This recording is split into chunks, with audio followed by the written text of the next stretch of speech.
Summer India के सभी दर्शकों को मेरा नमस्कार। मैं हूं आपके साथ अनुज कुमार गोस्वामी और आज बात करेंगे मथुरा जनपद की ब्रजभूमि की। श्री कृष्ण भगवान जहां जन्मे आज उसी जगह की हम बात करने वाले हैं, मथुरा जनपद की। मथुरा जनपद के तहसील छाता के विकास खंड नंदगांव में इस समय मैं मौजूद हूं और यहां पर जो आज हम बात करने वाले हैं वो बात करने वाले तीर्थ स्थल को लेकर के। केवल और केवल तीर्थ स्थल के विषय में हमें बात करनी है। तो आज मैं निकला हुआ आ रहा था और जैसे ही मैं नंदगांव विकासखंड नंदगांव मुझे पड़ा तो मैंने विचार विमर्श किया कि मैं यहाँ के कुछ जो तीर्थ स्थल हैं उनके बारे में आप लोगों तक दिखाऊं और आपको पहुँचाऊं।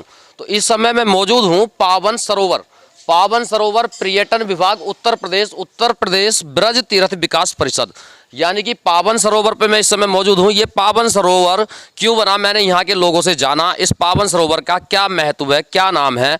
आखिर मैं आपको सबसे पहले यहाँ पर जो पावन सरोवर है उसके जस्ट बराबर में ये सामने अगर आप देख लें तो ये पावन सरोवर है और पावन सरोवर काफ़ी कई एकड़ का एरिया पावन सरोवर का है। और उसके यदि हम जस्ट बराबर की बात कर लेते हैं तो यहाँ पर ये मंदिर आ जाता है, शिव जी का मंदिर है सामने। और यदि हम दूसरी तरफ की बात कर लें तो पावन बिहारी मंदिर आ जाता है, पावन बिहारी मंदिर दूसरी तरफ आ जाता है। कुछ थोड़ा नीचे की तरफ चलता हूँ, पैड़ी हैं यहाँ पर बनी हुई और ये पैड़ियों से नीचे थोड़े जा रहा हूँ, ये पावन सरोवर है।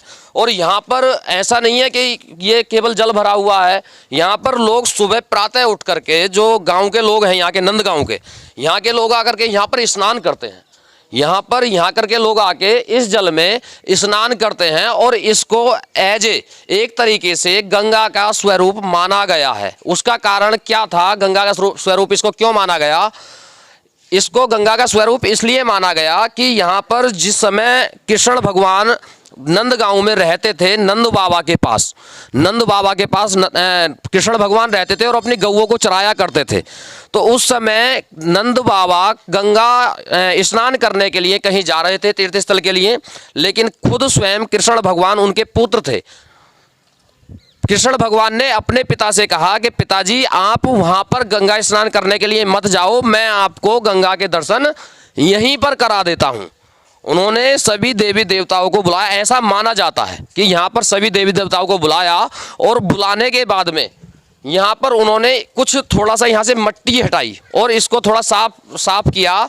साफ करने के बाद में यहाँ पे जल निकला तब जा करके उन्होंने गंगा में डुबकी लगाई। हालांकि पावन जो सरोवर है उसकी मैं थोड़ी सी दूरी आपको दिखा भी देता हूँ कहाँ से कैसे है। अगर हम पीछे की तरफ जाते हैं तो उधर से ये ऑन रोड है। ये रोड कहाँ के लिए जाता है? ये कामा रोड है। नंदगांव से जो सामने आप गेट देख रहे हैं इसके जस्ट बराबर में रोड है, और ये रोड सीधा यहाँ से कामा शहर के लिए जाता है, यानी कि कामा राजस्थान शहर के लिए ये रोड यहां से जाता है। यदि अब हम पीछे की बात कर लें, दूसरी तरफ की बात कर लें तो इस समय जो अब मैं शिव जी, ये जस्ट बराबर में शिव जी का मंदिर है और इससे थोड़ा मैं पीछे की तरफ चलता हूं, आपको इसको एक बार दिखा भी दूं। यहां पर हालांकि सरकार को इस पर ध्यान देना चाहिए, यहां पर अभी गंदगी भी ज्यादा पसरी हुई है, तीर्थ स्थल है।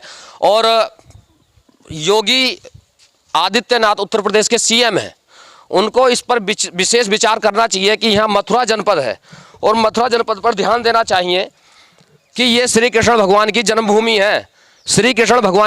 है। अगर यहाँ पे मैं इधर पीछे की बात कर लूँ तो ये पीछे का पूरा एरिया जो रकबा है ये कई एकड़ का रकबा है, इसमें ये पूरा पावन सरोवर बना हुआ है और लोग आज भी इसमें गंगा समझकर यहाँ पर स्नान करते हैं। और बताया जाता है कि ये काफी वर्ष पुराना यानी कि उस दौर का है जिस दौर में श्री कृष्ण भगवान ने यहाँ पर रहे थे और गौओं को चराया था। हालांकि ये जो रकबा है, जिस रकबे की हम बात कर रहे हैं, ये सब रकबा गौ चरा के अधीन आता है। उस समय यहाँ पर वो गौ चराते थे, गायों का पूरा रकबा था। अगर हम यहाँ पर कुछ लोग हमारे साथ हैं, हम उनसे भी बात करेंगे आखिर क्या था पूरा यहाँ का जो मामला था। भैया इधर आना, भैया से हम एक बार बात करेंगे। क्या नाम है भैया आपका? मेरा नाम वीरेंद्र है जी। वीरेंद्र बाबू, जो ये पावन सरोवर हम देख रहे हैं इस समय, तो ये पावन सरोवर जो हम देख रहे हैं इसको मतलब क्या ये किस तरीके से यहाँ पर पावन सरोवर बना?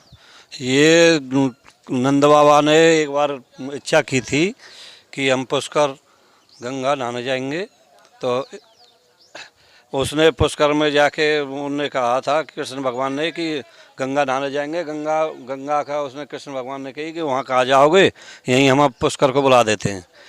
तो सब बुला के तीर्थराज वो सब यहीं बुलाए और कुंड को बना के यहाँ से ब्रजवासी ने वो कुंड में स्नान करवा दिए।